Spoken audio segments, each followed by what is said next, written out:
ఇబ్బందులు వస్తాయి. ఎందుకంటే వీరభద్ర స్వామి ఊరికనే రాలా. వాడు సాక్షాత్తు సతీదేవి నాయన శివుని తిడితే ఆమె తన ఆత్మాహుతి చేసుకుంటే వీరభద్రుడు వచ్చాడు, దక్షుడు తలకాయ తీసి యజ్ఞగుండంలో పడేశాడు. మరలా అది కావాలంటే చూసుకోండి, రాజకీయ పక్షాలైనా లేకపోతే అధికారులైనా సరే ఏ న్యాయం కావాలో చూసుకోండి. అటువంటి స్థితి తీసుకురాకండి దయచేసి. మీరు ఆలోచించాలా. శ్రీరామనవమి యాత్ర మీద రాళ్లు పడతాయి, వినాయక చవితి మీద రాళ్లు పడతాయి. ఎప్పుడైనా మొహరం ఊరేగింపు మీద ఎప్పుడైనా రాయి పడిందా? ఒక పోలీసుని చెప్పమన్నాడు వచ్చి. రంజాన్ సమయంలో లేకపోతే ఏదైనా దర్గా ఊరేగింపు జరుగుతుంటే ఎవరైనా రాళ్లు వేసి ఇబ్బంది పెట్టారా? ఈ దేశంలో ఎక్కడైనా సరే, ఇక్కడే కాదు ఎక్కడైనా సరే, ఎక్కడైనా ముస్లిం సోదరులు కనుక ఒక ఊరేగింపు తీస్తుంటే ఎక్కడైనా దాడి జరిగిందా? మరి హనుమాన్ జయంతి ర్యాలీ మీద ఎందుకు దాడి జరుగుతుంది? శ్రీరామనవమి శోభాయాత్ర మీద ఎందుకు దాడి జరుగుతుంది? అవసరమే వచ్చింది? మన ఎవరి వారసులో ఒక ముస్లిం స్త్రీని పట్టుకొస్తే చెల్లెల్లాగా భావించి తిరిగి పంపించిన శివాజీ వారసులమా? లక్షల మంది ఆడవాళ్ళని బానిసలుగా మార్కెట్ లో పెట్టి కూరగాయలను అమ్మిన ఔరంగజేబు వారసులో తేల్చుకోవాలా. మీకు ఎవరు ఆదర్శం? ఆడవాళ్ళని అమ్మేవాళ్ళ, ఆడవాళ్ళని కాపాడేవాళ్ళ? ఇప్పుడు ఎవరికి రక్షణ కల్పిస్తారు మీరు? శివాజీ వారసులకు రక్షణ కల్పిస్తారా, ఔరంగజేబు వారసులకు రక్షణ కల్పిస్తారా? తేల్చుకోవాలా. ప్రభుత్వమైనా రాజకీయ పక్షాలైనా మరొక అధికారులైనా సరే, లేకపోతే చాలా ఇబ్బందులు వస్తాయి.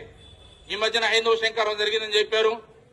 మనం కూడా శివాజీ ఊరకే రాలా. ఇప్పుడు చావా సినిమా నడుస్తుంది, చూడకపోతే చూడండి మళ్ళా ఒకసారి. 9 ఏళ్ల పాటు సంభాజీ మహారాజు శివాజీ కొడుకు ఎన్ని కష్టాలు పడ్డాడు. సర్వ సైన్యంతో కూడా ఔరంగజేబు వచ్చినప్పటికి కూడా వాడికి నిరాశ కలిగిస్తూ 27 సంవత్సరాలు పోరాటం చేసినా ఎదిరించి నిలబడింది హిందూ దేశం. చివరికి తిరిగి మళ్ళా రాజధానికి వెళ్లకుండా దారిలో చచ్చాడు ఔరంగజేబు. అంతే. ఎన్ని చేశాడు? ఆయన పేరేంది? ఆయనకి బిరుదు విగ్రహాన్ని పగలగొట్టేవాడని బిరుదు ఆయనకి. మీకు విగ్రహాలు పగలగొట్టేవాడు కావాలా, విగ్రహాన్ని కాపాడేవాడు కావాలా? తెలుసుకోండి. శివాజీ జీవితంలో ఏదైనా ఒక మసీదుని ధ్వంసం చేశాడా? ఎవరైనా ముస్లిం కన్యని అవమానపరిచాడా? ఖురాన్ అవమానపరిచాడా? ఆ రాజు వారసులం మేము. ఇక్కడ ఔరంగజేబు చేసిందేంటి? కాశీ, మధుర అన్ని దేవాలయాలు పగలగొట్టించాడు. 40,000 దేవాలయాలు పగలగొట్టించాడు. వాడి వెనకాల నిలబడతారా? దొంగ వెనకాల నిలబడతారా? ఇది న్యాయమేనా? ప్రభుత్వానికైనా ప్రజలకైనా? కొద్దిమందికి నాయకత్వం కావాలి. ముస్లింలలో గుర్తొచ్చింది, మా తాత కూడా బ్రాహ్మణుడు అంటాడు ఫరూక్ అబ్దుల్లా. అది ఇక్కడ హిందూ సోదరులే, వాళ్ళందరూ కూడా ముస్లింలందరూ కూడా ఒకప్పుడు మతం మార్చబడిన వాళ్లే. వాళ్ళ మాయాజాలను పడి పదవీ కాంక్షతో ఉద్రేకాలు రెచ్చగొట్టి ఊరేగింపు రాళ్లేయించి నాయకులుగా ఎదగాలంటే ముస్లిం యొక్క ఉగ్రవాద నాయకత్వాన్ని తిరస్కరించాలా ముస్లిం సోదరులు? లేకపోతే నష్టపోతారు రాబోయే రోజుల్లో. అది గుర్తించాలా. ప్రభుత్వం కూడా గుర్తించి ఇటువంటి న్యాయపరమైన హక్కులు ఎక్కడుంది? రోడ్డు మీద పోకూడదన్నదా? పోయినసారి చూసాం, హనుమంత్ జయంతి యాత్ర జరుగుతుంటే ఆర్టీసీ బస్ స్టాండ్ దగ్గర పోలీసులు బ్యారికేడ్స్ పెట్టి మీ దాన్ని పోవద్దు, ఆ పక్కన పోండి అన్నారు. సిగ్గుచేటు కదా? మీరెందుకు ఉంది? తుపాకీ దేనికి? లాఠీ ఎందుకు ఉండేది? రోడ్డు మీద, పబ్లిక్ రోడ్డు మీద పోరా అంటే ఎవడైనా రౌడీ చేసి వాడి పక్కన నిలబడి వాడు దూరంగా ఉండరే, నువ్వు ఇంట్లో కూర్చోమని మాకు చెప్తారా? అందుక మీరు ఉండేదే. రౌడీ చేసి పక్కలో వేస్తారా? తేల్చుకోవాలా.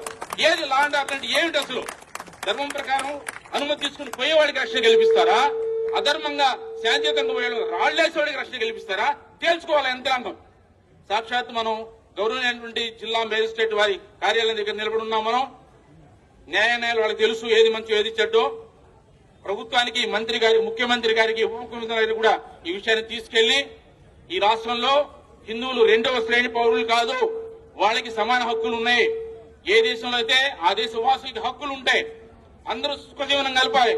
ఎక్కడ కూడా ముస్లింలకి, క్రైస్తవులకు వ్యతిరేకంగా మాట్లాడేది అలవాటు మనకు లేదు. ముస్లింలకు వ్యతిరేకంగా అది ర్యాలీ ముస్లిం ఉగ్రవాద నాయకత్వానికి వ్యతిరేకం, క్రైస్తవులకు వ్యతిరేకం కాదు. మేము వ్యతిరేకిస్తాం ఎవరిని? భారత్ మాతకు చేయకపోతే వ్యతిరేకిస్తాం ఖచ్చితంగా. వాడు ఎవడైనా సరే. రావణాసుడు ఎందుకు చంపాడు? ముస్లిం వాడు చంపాడు. రాముడా? కంసుడు ఎందుకు చంపాడు? కృష్ణుడు మేనమామేనే. తప్పుదారులు వెళ్తుండే వేస్తారు అంతే. ఇక్కడ కూడా అంతే. కాబట్టి దేశాన్ని ప్రేమిస్తే ఇక్కడ ఉండండి. యూరోప్ లో నడుస్తుంది ఏంటో తెలుసా? యూత్ టీ షర్ట్లు వేసుకోవాలా. ఆ పేరు ఈ పేరు కాదు వేసుకోవాల్సిన టీ షర్ట్ల మీద.